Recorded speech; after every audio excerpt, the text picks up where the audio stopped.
সেই ভয়াবহ সময়টার কথা মনে আছে, যখন চারদিক থেকে শুধু একটাই আওয়াজ আসছিল, দরকার না থাকলে একদম বেরোবেন না, খুব জরুরি কাজ তবেই বাইরে যান, যদি সম্ভব হয় তবে অফিসটা বাড়িতে বসেই করুন।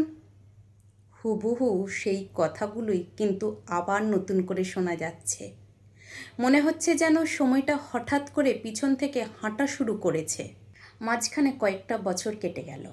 মহামারীর কালো মেঘ একটু কেটেছে বলে মনে হচ্ছিল। জীবনটা সবে ছন্দে ফিরতে শুরু করেছিল। আর ঠিক তখনই আবার একই সাবধান বাণী। পার্থক্য শুধু এটুকুই, তখন কারণ ছিল এক অদৃশ্য ভাইরাস, আর এবার কারণ হলো মানুষের তৈরি করা এক ভয়াবহ যুদ্ধ, আর তার থেকে জন্মানো বিশ্বজুড়ে জ্বালানি সংকট। হ্যাঁ, ঠিকই ধরেছেন। পশ্চিম এশিয়ায়, বিশেষ করে ইরান আর ইসরায়েলের মধ্যে যে চরম উত্তেজনা তৈরি হয়েছে, তার আঁচ এসে লেগেছে আমাদের প্রতিদিনের জীবনে। সমুদ্রের মাঝখানে এক অতি গুরুত্বপূর্ণ রাস্তা হলো হরমুজ প্রণালী। এই রাস্তা দিয়ে গোটা দুনিয়ার সিংহভাগ তেল জাহাজে করে এক দেশ থেকে অন্য দেশে যায়। এখন যুদ্ধের মেঘ ঘনিয়ে আসায় সেই রাস্তা দিয়ে জাহাজ চলাচল প্রায় থমকে গেছে। আর তার ফলে আন্তর্জাতিক বাজারে অপরিশোধিত তেলের দাম রকেটের গতিতে বাড়ছে। আমাদের মতো সাধারণ মানুষ, যারা প্রতিদিনের হাড় ভাঙা খাটুনি খেটে সংসার চালায়, তাদের কপালে আবার দুশ্চিন্তার ভাঁজ পড়তে শুরু করেছে।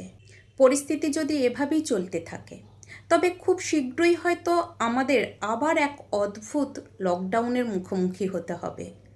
তেলের দাম বাড়া মানে শুধু গাড়ির খরচ বাড়া নয়, এর প্রভাব পড়বে সব কিছুর ওপর। জিনিসপত্র এক জায়গা থেকে অন্য জায়গায় নিয়ে যাওয়ার খরচ বাড়বে, যার ফলে সবজি থেকে শুরু করে চাল ডাল সব কিছুর দাম আকাশ ছোঁয়া হবে। কলকাতা থেকে শুরু করে মেদিনীপুর বাঁকুড়া সব জায়গার বাজারই আগুন লাগবে। সাধারণ মানুষের পকেটে যেটুকু টান ছিল তা এবার হয়তো পুরোপুরি ছিঁড়ে যাবে। সবচেয়ে ভয়ের কথা হলো, এই সংকটের আঁচ এবার আমাদের রান্নাঘরেও সে আগুন লাগাবে। শুধু তেল নয়, খাবার জিনিসও মহার্ঘ হতে চলেছে। অবাক হচ্ছেন তো? ভাবছেন তেলের সাথে খাবারের কি সম্পর্ক? আসলে কৃষিকাজের জন্য প্রয়োজনীয় সার তৈরি করার অনেক কাঁচামাল এই হরমুজ প্রণালী দিয়েই আমদানি করা হয়। চাষের খরচ বাড়লে কৃষকরা কোথায় যাবেন? বাধ্য হয়েই ফসলের দাম বাড়বে, আর শেষ পর্যন্ত সেই বালাই এসে পড়বে আমাদের মতো সাধারণ ক্রেতাদের ওপরেই। দুবেলা দুমুঠো আর জোগাড় করাটাও হয়তো অনেকের কাছে এক বড় লড়াই হয়ে দাঁড়াবে। তেলের এই অস্বাভাবিক দাম বাড়ার প্রভাব ইতিমধ্যেই সাধারণ মানুষের জীবনে পড়তে শুরু করেছে। অনেক দেশে জ্বালানির হাহাকার শুরু হয়ে গেছে। কোথাও কোথাও তো রেশন ব্যবস্থা চালু করার কথাও ভাবা হচ্ছে। দূরপাল্লার যাতায়াত, বিশেষ করে আকাশপথে ভ্রমণও নিয়ন্ত্রণ করা হচ্ছে। বিদেশে বড় বড় এয়ারলাইন্স যেমন ইউনাইটেড এয়ারলাইন্স ইতিমধ্যেই তাদের উড়ানের সংখ্যা কমিয়ে দিয়েছে। যাতায়াতের খরচ বেড়ে যাওয়ায় মানুষ এখন খুব দরকার না থাকলে বাড়ির বাইরে যাওয়ার কথা ভাবতেও পারছে না। মনে হচ্ছে আমরা যেন ধীরে ধীরে আবার সেই অদৃশ্য খাঁচায় বন্দী হতে চলেছি। এই ভয়াবহ পরিস্থিতি থেকে বাঁচার জন্য আন্তর্জাতিক শক্তি সংস্থা IEA একটা বিশেষ পরিকল্পনা সামনে এনেছে। তাদের দেওয়া 10 দফা প্রস্তাবনার মধ্যে অন্যতম হলো যাতায়াত কমানো, সম্ভব হলে ঘরে বসেই অফিস করা এবং গাড়ির ব্যবহার সীমিত করা।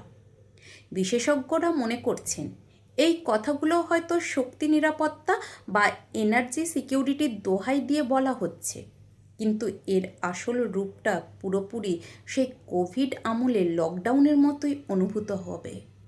আমাদের রোজকার জীবনযাত্রা, আমাদের স্বাধীনতা সবটাই আবার সংবিধানের বেড়াজালে জড়িয়ে পড়বে।